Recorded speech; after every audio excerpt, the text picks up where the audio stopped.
Severance is finally back, and the wait has been intense. It's been nearly 3 years since we were left hanging on that unforgettable cliffhanger. Now it's time to return to the mysterious world of Lumon Industries. Let's take a moment to catch up what happened in Season 1. And by the way, I'm Anna, and welcome to my watch list. A woman wakes up on a table in a locked room to a disembodied voice asking her to answer a brief survey. Hi there. You on the table? I wonder if you'd mind taking a brief survey. Disoriented, she questions the voice and tries desperately to escape the room. As the voice continues to demand, she answers the survey. Eventually, she relents. Because really, what's the alternative? Staying in a locked room forever while some voice yells at you? Nah. The woman is subjected to some basic questions for things like her name and place of birth. And to her horror, she realizes she doesn't remember anything about herself. It's like her brain just hit their set button. The source of the voice steps into the room and tells the woman she got a perfect score. That's a perfect score. It's early in the morning, and the source of the voice is sobbing in his car. His name is revealed to be Mark Scout, and he's an employee at the Lumon Corporation. All right, time to pretend he got it all together. So, he clocks in, greets the security guard, and descends to the severed floor. Mark's day at the office was just starting out when he was asked by Mr. Milchick to visit his boss, Ms. Coble. She let him know that Petey, his supervisor, had resigned, and that Mark would be taking over Petey's responsibilities. Petey is no longer with this company. Mark would also be helping to find the best person to replace Petey, a process that was documented in a survey at the beginning of this episode, which we now know Mark was involved in. So, from Mark's perspective, immediately after the survey, and, after she hit him with the speaker, Imagine yourself as a seesaw. Ow! Helly demands to leave. Mark says this is fine and points her towards the door. Helly walks out, and instead of stepping outside, she somehow ends up right back in the office. She asks Mark if she's in hell, which he denies. Helly is brought to Coble's office to watch a video. It turns out to be made by Helly herself, saying she's voluntarily undergoing the process of severance. I have, of my own free accord, elected to undergo the procedure colloquially known as severance. The process of severance is designed to split employees' memories so they can enjoy a fresh start after their time at work. It's like they're living in a world where 9 o'clock is just another clock in and 5 o'clock is just another clock out, as if time has no effect on them. But here's the catch. As long as they're at work, they can't access any memories from their personal lives. It's almost like they're two different people sharing the same body. One person gets all the work stress, the other gets, whatever it is people do when they're not at work. Mark scans himself out at the end of the day. As the elevator dings, his selves switch. He heads to his locker, retrieves his watch and lanyard, and leaves the Lumon building, feeling as though he just woke up from a nap he doesn't remember taking. Outside, Mark finds an envelope on his car windshield. Inside is a note informing him that he slipped on an overhead projector and hurt his temple. Along with the note is a VIP gift card to Pip's Bar and Grill as compensation. He heads home, arrives, and drinks a beer while watching television. In the morning, he takes out his recycling. He calls his neighbor, Mrs. Selvig, to let her know she has put the wrong bins out. His sister Devon comes to pick him up. She asks him if he forgot, which he admits he did. Did you forget? No, should. That's okay. What he forgot? Well, Mark attends a food-free dinner party with his pregnant sister and brother-in-law, which becomes awkward when Mark's severance is brought up. Required the severance procedure. That's something, isn't it? That night, Mark has trouble sleeping, so he gets up for a glass of water. He notices a man outside in the dark. He turns on a light and goes to get a better look. It's a disheveled man in a business suit. A car drives by. When the light is gone, so is the man. Next day, Mark goes to eat at Pip's and sits in the VIP area. He gets a call from Mrs. Selvig asking about the bins again. He says he can't talk as he's out at dinner. The businessman from the night before sits down in his booth and Mark hangs up. Hi, kids. What's for dinner? Irving's morning greeting. Mark doesn't know what he's talking about. He asks if the man is following him. The man introduces himself as Petey from work. He explains that he was severed, but he bypassed the implant with help. Petey gives Mark a card. He says he wants to ensure that the things he knows remain known. He says he's Mark's best friend, and then he leaves. Mark gets home and makes sure to put the proper bins out. Mrs. Selvig comes out of her house apologizing for the bin mix-up. He tells her good night. Good night, Mrs. Selvig. As Mark goes inside to sleep, she watches him. Oh my God, The episode ends with a shocking revelation. Mrs. Selvig is really Miss Coble. The episode opens with a flashback to an unsevered Helly reading for the video we saw in the last episode, with Mr. Milchick filming. She's then led by Milchick to an operating room to get her severance chip implanted. We're treated to a close-up shot of her head being, doesn't matter. It's the kind of scene that would make even the toughest dentist faint. And then the surgery is finished. Mr. Milchick remarks, I'm very excited to meet you. we now see the stairwell exit scene from last episode, but through outie Helly's perspective. Helly is thrust out into the stairwell, only to find Milchick telling her that her innie is having some difficulty adjusting and she should just walk in again. She has to do this multiple times. Ha ha. Like she's stuck in the world's least fun revolving door. We then cut forward in time to the elevator at the end of the day, where Mr. Milchick gives Helly flowers to congratulate her. Flowers? Really? What's next? A balloon that says sorry for the brain surgery? I'm talking about really cool brain surgery. Now it's next Monday, and Mark is the first to arrive at the office. Mark goes through his new morning routine as supervisor, before pausing after picking up some desk photos with Petey in them. After a moment, he hides the photos in the storage closet, visibly upset. A little later in the day, Dylan and Mark help train Helly on the basics of data refining. Mark explains that Helly has to look for numbers that evoke a certain emotion, then sort those numbers into specific boxes. They'll be sort of disconcerting. Scary. Scary. I know. Helly stares at him like he just asked her to alphabetize feelings. A welcome celebration for Helly begins. And by celebration, we mean a half-hearted attempt at festivity. Helly asks if she can write a note to herself and is informed that the elevators are equipped with code detectors, like metal detectors, but for written symbols. Also, Mark admits that he hid the photographs because he's upset about Petey leaving. Wait, that's what he's upset about? Not the fact that they stare at numbers for a living and can't even remember what they had for breakfast? Oh my God. Regarding the code detectors, Helly doesn't believe anyone and runs to the elevator with "I quit" written on a post-it. The code detectors turn out to be very real. Apparently, Lumon spares no expense when it comes to crushing rebellion, so Helly is restrained. Mr. Greener? Come on out. Perhaps you better come with me. Mark takes full responsibility and is escorted to a place with the misleading title of The Break Room. Spoiler, there are no snacks. There ain't no snacks here, man.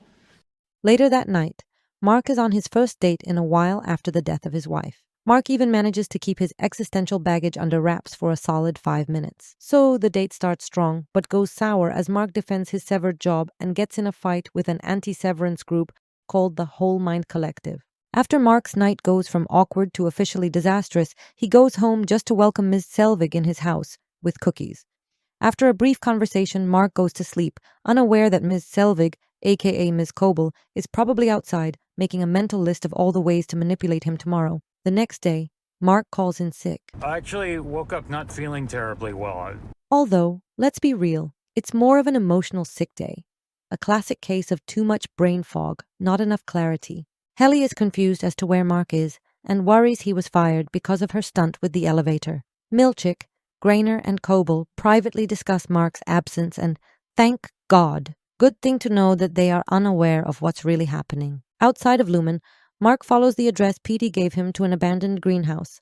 Back at Lumon, Irving nearly falls asleep and has a strange hallucination of the room being filled with black goo. Outside, Petey, who's hiding out in the greenhouse, explains more of his situation to Mark. He's combined both sides of his personality, making him the first to do so.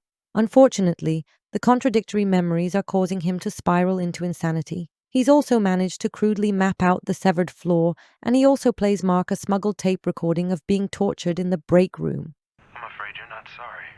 Please. I truly am. I'm sorry. Please read the statement again.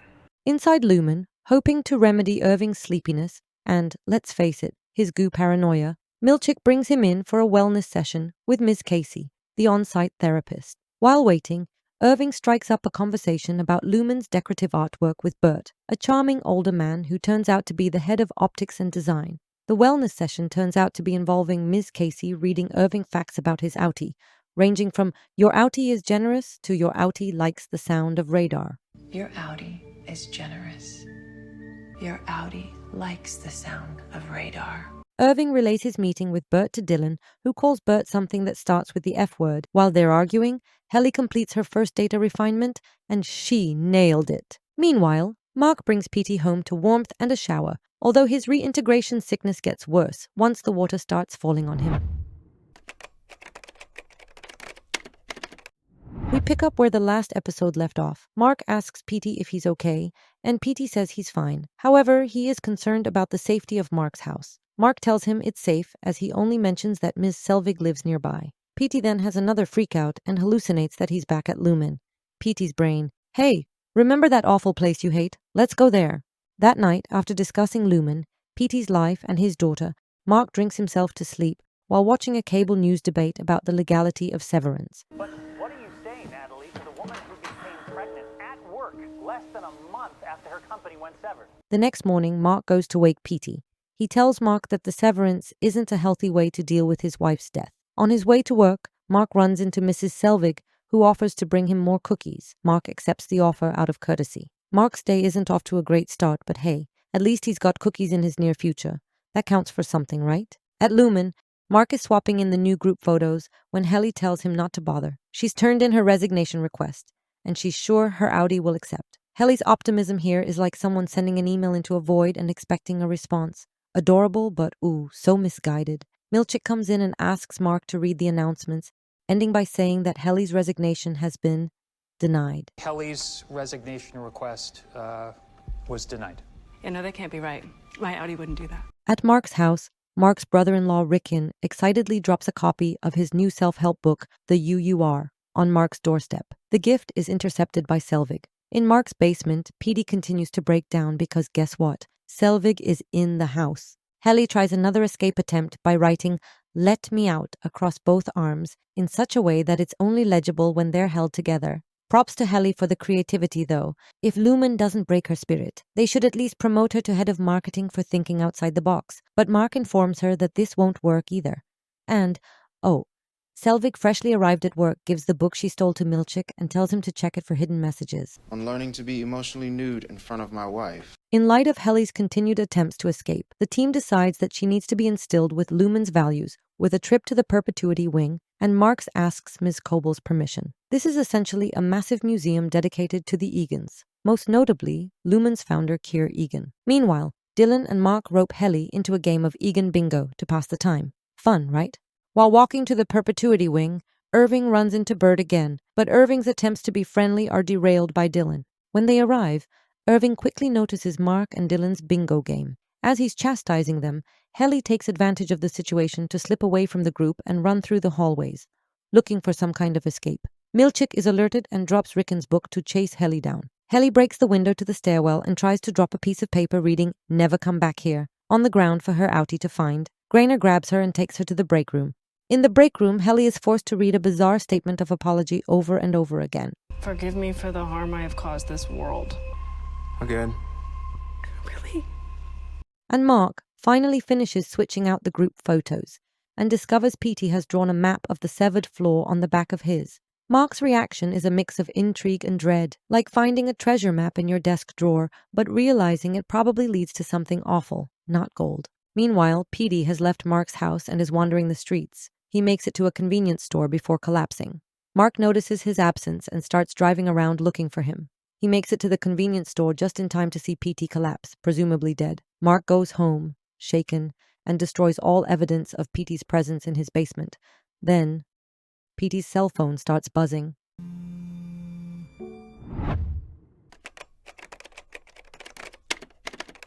We open on Helly in the break room, still reading the statement from last episode. She's visibly tired and upset. Milchick finally lets her go when her workday ends, telling her they'll pick it up tomorrow. Helly gets on the elevator to leave and looks down to realize that tomorrow has already started and Milchick is waiting for her. Helly has read this statement 259 times and it's starting to get to her. She hears what sounds like an old man speaking coming from somewhere in the room. Nothing like a touch of mysterious, disembodied voices to really round out the nightmare experience.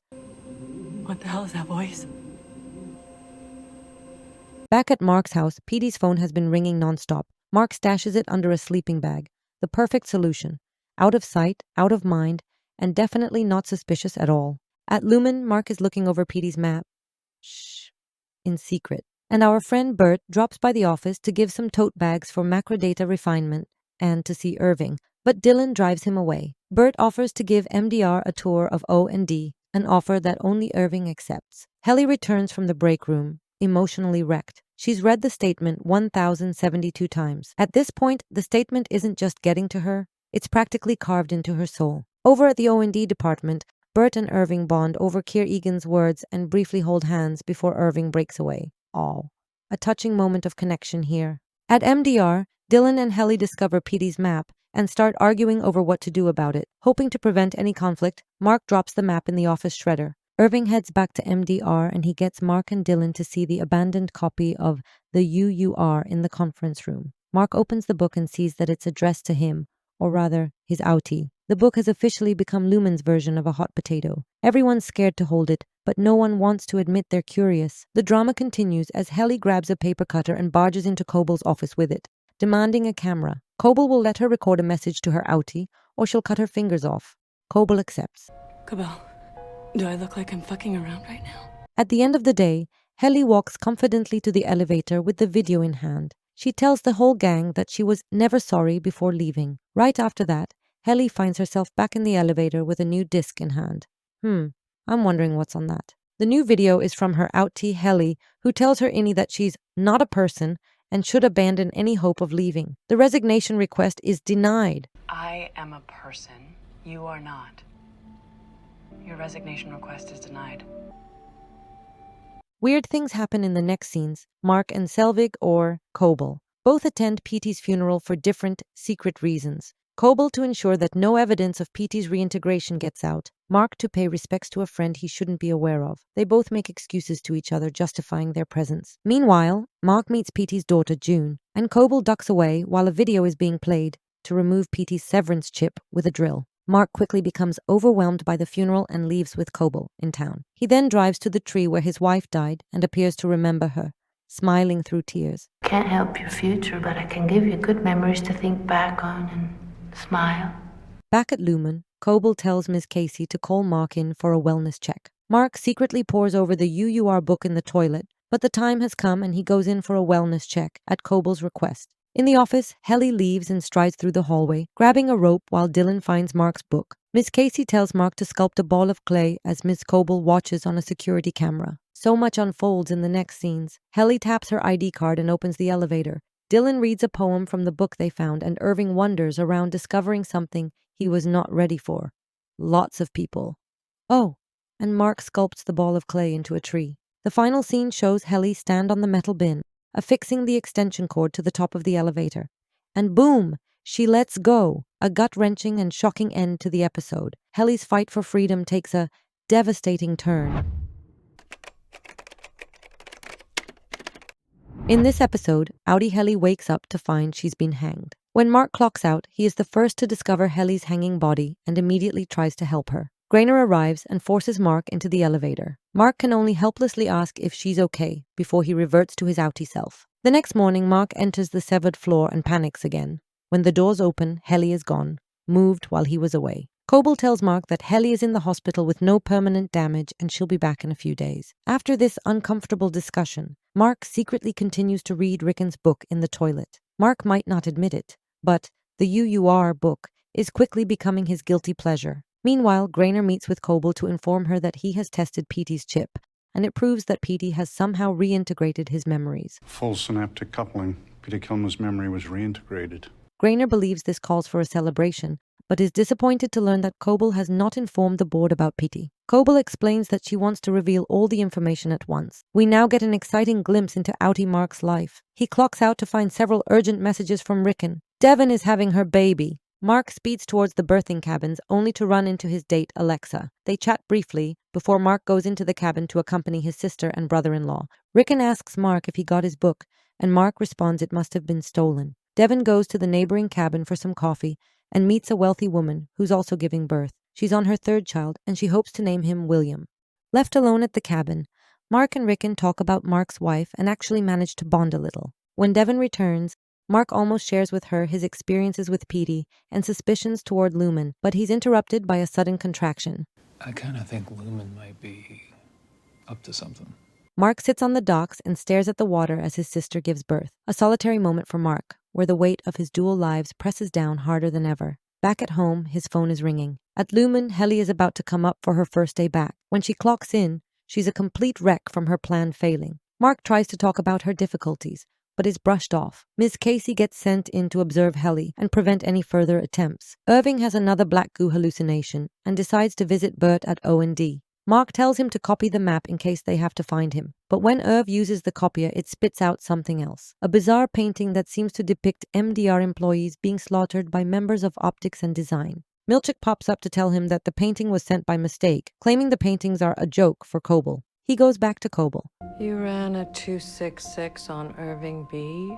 I thought it might dissuade him from spending so much time with Bert G. Coble commends him on his initiative. Milchick then asks why Coble assigned Miss Casey to look after Helly, to which Coble responds, I'm trying something new with Miss Casey. Keep it between us. Mark finds a way to get Helly out of the office, so he can speak freely with her. Then, he asks her to help him map the severed floor. Helly says that she's not Mark's new PT. Back at the MDR room, Casey tells Irving that Bert is in the conference room. Irving sets off to meet him. When he gets there, they talk for a bit before Dylan shows up and traps Bert by tying his belt around the conference room doors. Back to Mark and Helly, it seems like their conversation is suddenly interrupted by a shrill noise, like some kind of animal crying. They follow it into a small room filled with baby goats, and one man bottle feeding them. He yells at Helly and Mark to leave, insisting they're not ready. Irving and Bert go back to O&D. Bert claims the painting that MDR found does not exist. In fact, Bert shows a painting in the possession of O&D that shows the exact opposite situation. All the O&D members being killed by MDR workers. Dylan wonders why there would be two versions of the same painting. Okay, but we've never done anything like that. Why the hell would there be two versions of the same painting? Walking back to MDR, Helly and Mark debate what the goats meant, and Helly agrees to work on Mark's map. Bert brings Dylan and Irving to the mysterious back room of O&D, introducing the MDR members as friends. We open in Coble's basement. She puts a necklace with a Severance chip on it around her neck, then receives a call from Grainer. They've run the data from PD's chip, and he thinks the hack was performed by Regabi. Coble hangs up and kneels next to a candlelit shrine filled with Keir Egan photos and artifacts. Tame in me the tempers for, that I may serve thee evermore. Place in me the values 9, that I may feel thy touch divine. She prays. Next morning, Mark heads into his basement, grabs PD's phone from a box, and stares at it like it might start talking back. He then heads outside and chucks the phone in the trash. Problem solved, right? At Lumon, Bert introduces Irving to a secret room he found filled with plants.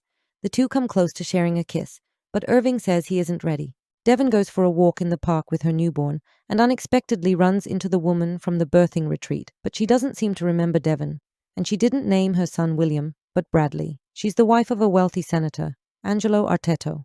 Angelo seems uncomfortable when Devon mentions the birthing retreat and quickly excuses himself and his wife, leaving Devon confused. Back at Lumon, Irving urges the MDR department to form an alliance with O&D so that they can understand what's happening with Lumon. Helly is on board, but Dylan and Mark aren't so sure. The crew notice that Miss Casey is missing. According to Coble, she's in the break room for failing to supervise Helly. Coble chastises Mark for looking around other departments. Mid-argument, Mark asks what his job actually is. We serve here, you child!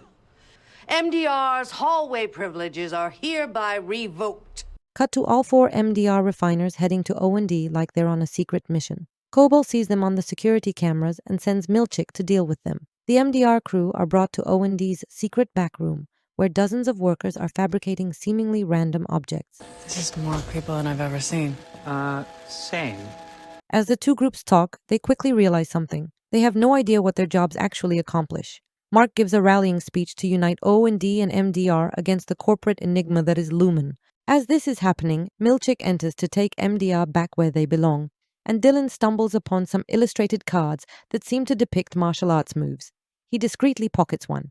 Milchick brings them to Coble, who sings an eerie hymn about Keir Egan before chewing out Mark for abusing her trust. Grainer takes Mark to the break room. While walking through the hallway to the break room, Mark passes Miss Casey going in the opposite direction. "I'm sorry," he whispers. Mark and Alexa are on another date. Alexa notices Mark's knuckles are bright red, which Mark brushes off as a workplace injury. He's been told he got them from moving a water cooler. At Devon and Rickon's, Devon is searching for information on Angelo Arteto. Apparently, he's a senator with a pro-Severance platform and ties to Lumon. Devon is interrupted when Rickon announces he's brought in a lactation consultant for an interview. And surprise, it's Ms. Selvig. Somewhere else, a child sits in front of a TV with his eyes closed, counting. Dylan is in a closet, somehow in any form while outside of Lumon. Milchick tells him that a card is missing from O&D and he needs to know where it is. Dylan admits that he stashed the card in the restroom and he has no clue what it is. Milchick thanks him. Just then, the boy bursts in and hugs him. Dylan is stunned. Milchick quickly makes a call and Dylan is back in outie mode. Bye-bye! Daddy! Daddy! Is that my kid? End it.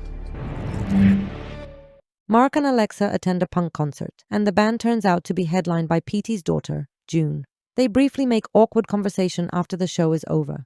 Mark lies awake, reflecting on Petey's last moments while Alexa sleeps beside him. He reaches for Petey's phone, and it rings almost immediately. It's a woman on the other end. Mark expresses his desire to understand what's happening, and she asks if they can meet. I want to understand. Can you meet me now? They arrange to meet at the research facility. When Mark asks her who she is, she begins to respond, but suddenly hears a strange sound and asks him to come with her. Mark follows Ragabi into her lab, where she reveals that she's the one who reintegrated Petey. Ragabi is ruthlessly picking apart Mark's decision to sever when Grainer walks in. Grainer starts to tell Mark that he's an employee on the severed floor when Ragabi sneaks up behind him and beats him with a bat. Next, Ragabi gives Mark Grainer's management badge, telling him to take it to work, and his innie will know what to do. She also takes Petey's phone and tells Mark to get rid of his clothes. When Mark gets home, he puts all his clothes in a bag. Alexa walks in on him standing in the kitchen in only his underwear. She asks where he was, and he lies, saying he needed to go for a drive to clear his head. Then he tells her she should go. At Lumon, Milchick tells Bert he has a surprise for him, and to stay tuned. Milchick then talks to Dylan about what happened last night. It's a procedure called the overtime contingency. He also avoids answering questions about Dylan's son and tells Dylan to keep it a secret. What happened last night is called the overtime contingency. You never told us you could do that. It's for emergency use only.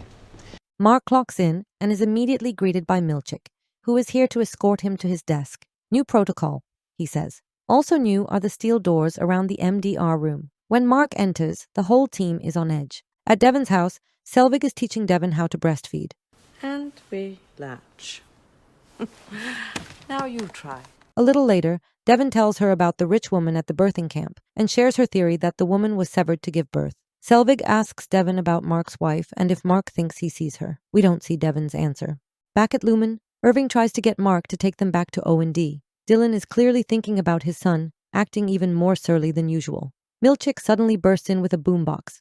Thanks to Helly's excellent performance, the whole team gets a 5-minute music dance experience. Milchick moves closer to Dylan, and he reacts angrily, grabbing Milchick and biting him hard enough to hurt him. The music dance experience is officially cancelled. As soon as Milchick is out, Dylan explains the overtime contingency. Helly wants to take control of the situation and use it to escape Lumon. Mark realizes he can use Grainer's security card for this. Dylan will watch for Milchick while the rest leave. Helly and Mark enter the security room together. As Helly looks for the OTC, Mark looks at a screen and realizes that Koble is arriving. The two go back to MDR, with Helly carrying the instruction page for overtime contingency. At O&D, Irving stumbles on a melon party. But it's not just any party. It's a retirement party for Bert. Back to MDR, the rest of the crew is figuring out how to enable OTC. One of them will have to stay back. Dylan volunteers, even though it will require him holding 2 lever switches for an extended amount of time. When Irving arrives back at MDR, he has only one thing to say. Let's burn this place to the ground. In the end, we see Outie Mark miserably pouring himself another drink. He hears a knock at the door. It's Alexa, who wants to get her phone back. Mark wants her back, but she's not sure he's ready for a relationship after his wife. To prove he's changed, Mark takes out a picture of his wife and tears it into tiny pieces, and Alexa still leaves. Well, duh.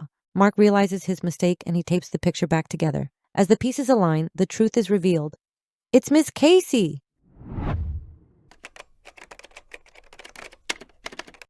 We start with Irving reading outdoors. Then he goes home and starts painting with black paint while drinking coffee and listening to rock music. Before you know it, He's covered his whole canvas. The Lumon team begins work. Helly works harder, insisting that she'll get there despite Mark's worries. Helly finally hits quota, and an animated message of Keir Egan expressing his pride pops up. It has a kind of cult-like vibe that gives me goosebumps. Irving looks at Mark and says, So it's on now. We see Mark and Ms. Coble sharing a good laugh in her office about the close call with the quarter quota. Coble asks who should get the waffle party, and Mark suggests Dylan. Coble also tells Mark to drop by the wellness center. At the wellness center, Casey informs him she'll be retiring. She's a part-time severed worker. Her time as an innie has only been 107 hours long, she says, and most of that time was in half-hour wellness sessions. I really liked being in the office with you all that day. Mark wants to do something about it. Why do you care what happens to me? Casey asks. Because we're people, not parts of people. No one gets to just turn you off. You're nice, Mark.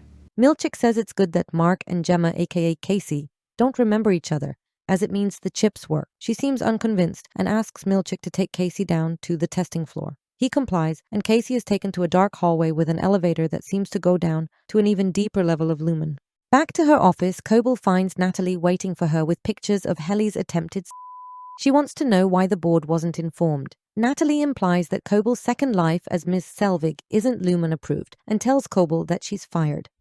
You are fired. Oh, fuck off, Natalie! Back at MDR, Helly and Mark are talking about their plans when Milchick bursts in and announces the party is over and he needs to go because a management issue has come up. The MDR crew goes over the plan again. Dylan has to stay late to attend his waffle party, so he'll slip out and activate OTC while the other three are outside of Lumon. Before getting on the elevator, Helly pulls Mark into a passionate kiss. In case we don't come back. I don't know, in case we do. Right. We finally get to see what a waffle party is all about. Dylan eats a big plate of waffles and drinks a glass of milk. He puts on an eerie mask of Keir Egan and sits on the replica bed. Then, 4 dancers dressed as the 4 temperaments come out. These dancers represent the carnal reward you receive for being a top employee at Lumon. Episode 3 also briefly mentions on TV a woman who got pregnant shortly after the severance procedure. I'm curious if that's related. What do you say, Natalie, to the woman who became pregnant at work less than a month after her company went severed?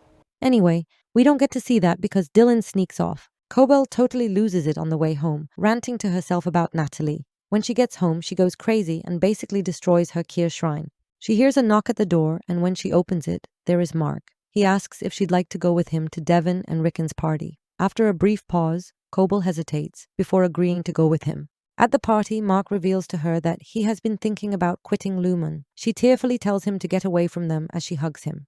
Dylan, already into the control room, struggles to reach both switches at once. And finally, he wakes up the innies. What a way to end an episode.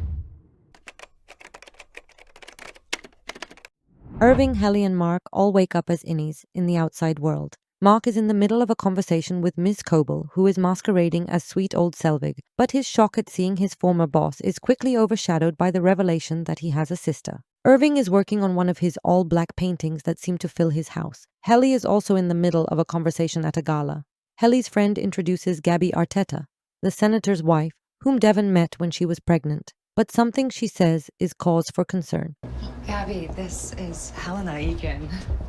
Mark sneaks into an empty room to get his bearings, but he's quickly interrupted by Devon and her baby. He almost gets a chance to talk to Devon privately and explain what's going on, but he's interrupted by the evening's true centerpiece, a dramatic reading of Rickon's book, The You Are. Devon promises to talk later. Meanwhile, Irving roams his house, exploring a past he barely remembers. Cut to Helly, who is starting to piece together her own reality. Interwoven with Irving's silent journey, her discovery feels equally disorienting. Rickon's party begins with a book reading. Mark is amazed to discover that the author of the book that changed his life is his brother-in-law. Rickon, the guy that Audi Mark dismissed, is unknowingly a hero to his severed self. Wow! Before he can process this, Coble arrives and demands to read from Rickon's book as well. At the Lumon event, Helly discovers that she is a Lumon heiress, and possible, the future CEO. Her severance was a stunt to prove that the process is safe and ethical. At the dinner party, Devon is busy with the baby, so Innie Mark decides to speak with his idol. To his surprise, Rickon misinterprets Mark's genuine compliments as sarcasm. Eventually, Rickon appreciates it. This book changed my whole life. You actually read it. Thank you. You have no idea how much this has meant to me. Mark goes to meet Devon when he's stopped by Coble, who is suspicious about his behavior. He manages to play it off, but as he leaves, he calls her Ms. Coble. The slip lands like a dropped plate at a fancy dinner party, loud, awkward, and impossible to ignore. Devon has to deal with a crying baby and leaves Mark to wait in her room. She leaves her baby with Mrs. Selvig, as she knows her, and goes to talk with her brother. Irving lifts up the trunk's bottom panel to reveal a trove of Severance-related newspaper clippings and stolen Lumon documents, including a list of severed workers. It's on this list he finds Bert's address. As Helly navigates the gala, she enters a restroom and feels overwhelmed. This moment of solitude is interrupted when her innie encounters her father, James Egan, the head of Lumon Industries. It's a reminder that Helly isn't just an unwilling participant in Lumon's experiment, she's part of its legacy. I remember you said to me, everybody in the whole world should get one. Because of you. They'll all be Kier's children. Helly's innie realizes that she's not only fighting for her freedom, but also rebelling against her own family's sinister empire. Back at the dinner party, Mark has finished telling his sister what's going on with him, and Devon tells Mark about his late wife and why he chose Lumon. Coble finally manages to tell Milchick what's happened. Milchick goes to the security office to switch everyone back, and Coble promises she'll take care of Helly. Milchick runs into a barricaded security door and can only plead with Dylan to let go of the switches. Fuck you, Mr. Milchick! Mark asks why Coble, his boss, is at the party, which Devon responds to with confusion. Does Mark mean Mrs. Selvig? Devon is shocked and realizes she has left her baby with her. Irving finds Bert's house and sees him celebrating his retirement with a man who appears to be his husband. Poor Irving.